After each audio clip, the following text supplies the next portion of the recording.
So proportions play a crucial role in defining the style and visual impact of animation. Like the way the characters and objects of proportions can convey various artistic intentions and narrative tones. Like for instance, like exaggerated proportions, such large heads and small, bodies, have more of a cartoony style, and it creates more of that whimsical, a funny, a more approachable look.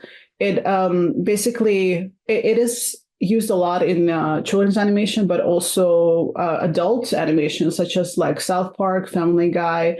The reason why we choose, like, let's say, doing more simplified or more exaggerated proportions for these type of shows is because it emphasizes what is important in the face. Like for example, the proportions on like Triples of Belleville, like the way how small she is compared to the other ladies, like they're giants compared to her, but like the proportions, the way it's done, it adds this kind of the whimsical, kind of lighthearted quality.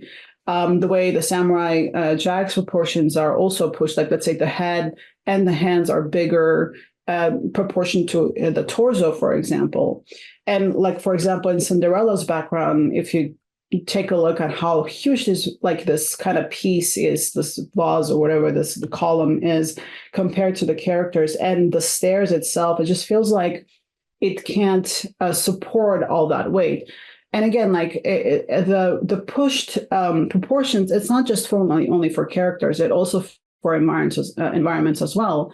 It enhances overall aesthetic of the mood of an animation. Like if we compare this background with, like, let's say Lord of the Rings painting, I mean, there's such a huge difference. Like this feels more like it does exist in the world proportionally, architecturally. It makes sense. It makes sense how it's attached to that mountain, how the waterfall flows through it. But then if we look at the Cinderella's background, it feels like there's a lot more. It like structurally just doesn't make as much sense if it was grounded in reality. But as a whimsical, as like an animation style, it has a more of a beautiful whimsical kind of approach to it. So I wanted to talk about proportions in terms of percentage. Like, for example, realism. I took a very bland, boring house, right? In here, for example, the roof and the body is somewhat close. It's 50-50%. And then as I was going towards the left, screen left, the proportions are getting more pushed and pushed. So this here, for example, the proportion of the roof is 90%, and then the body will be 10. And then here, as we're going here, will be 20% based on 80. So basically, anything that is below 30-70, it becomes very whimsical, very pushed, like style proportionally. And then everything as closer to here, to the right, it's more based on realism. So like for Dexter Laboratory, for example, if we look at let me get annotation really quick. So for example, we look at their heads, like their heads this is, 10% versus their body is a lot more, bigger. The same thing here. This body is so much bigger than the legs. And it's done on purpose because we basically take like a person and just cartoonify it into this base shapes. The same thing with lamp. I mean, this lamp is huge compared to it. Like, a lot of it to do with a proportion has to do with scale as well. I think it's very important, which, brings up to this, for example, like, look how huge this building is compared to the mountains. But in relationship to this building, this is 90%, and these small ones are 10%. But also, we can also break it up as in here, like, let's say this would be one body, and then the roof is 10%. Just overall, the scale is huge of this building. It's compared to the mountains. That alone already gives this more of a whimsical look to it. And the fact that the rest of the buildings are so tiny compared to this one, again, it's very pushed. It's another way of using proportions. That's what I was trying to make, is that it's not just about the building, like, let's say one, like prop, like, let's say that we're pushing, or character that we're pushing the proportions of, but it also compositionally as well. oops. For example, UPA does that a lot too. Like, how huge is, a person compared to the car? This is like 90, 10%. Again, how body is big compared to the legs, how huge the armchair top is compared to the, the armrests and the legs as well. It's all about how we proportion it. So the more pushed the proportions are, the more whimsical it gets.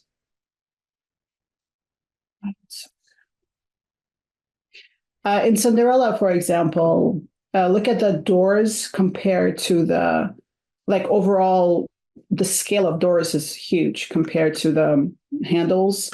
And it's the way it's like compositionally, it's so heavy on the side when it comes to like very tall doorways, for example. I mean, she's only like what, this tall?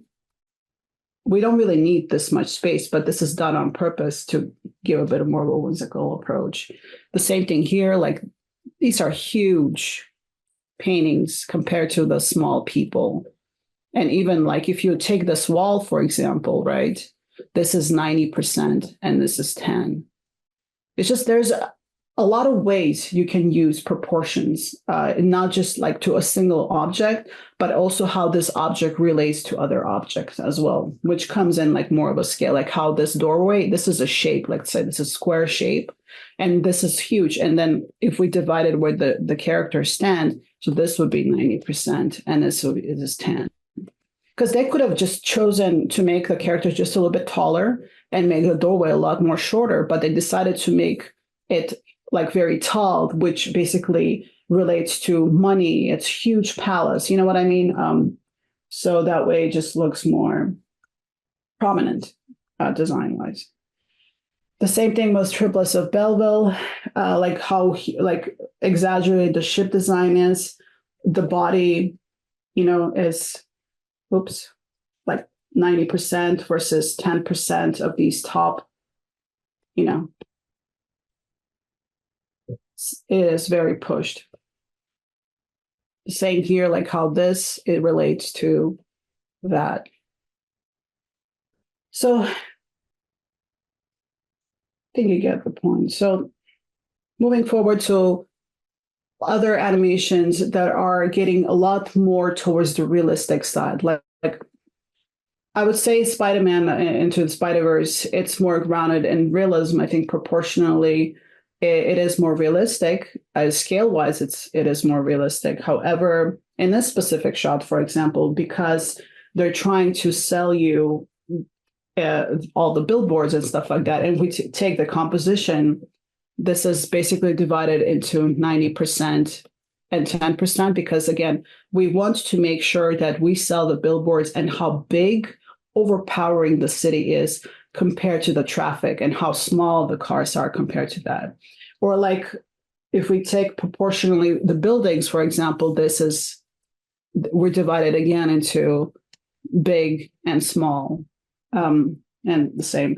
But however, The Witness from Love, Death, and Robots has a lot more realistic style. I think it's this is like the style that is mostly built on realism, because proportionally, scale-wise, I mean, it's kind of like very photorealistic. If I take a camera and film this, it would be this type of environment, and she would be the right scale for the background. So next thing I want to talk about is shape language. So every animated movie has its own shape language. It has straight versus curves. It has curves versus curves, convex curves versus concave curves, wedge shapes, and parallel straight lines. And all of these, they create a specific, the usage of these, they create a specific shape language. Like, for example, if I show you, an example from Cinderella, I love the way they design trees, for example. It's based on straight versus curves.